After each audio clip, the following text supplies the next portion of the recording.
अइहा घर में छनात होई तेलावा में, ले अइहा घर में छनात होई तेलावा में, गुड़ही जलेबिया बिचा।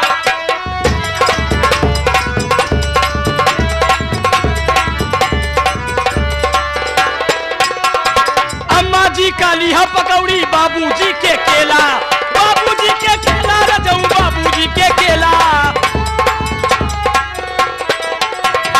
देवर जी के छेना बर्फी नंदो जी के पेड़ा, नंदो जी के पेड़ा रजऊ।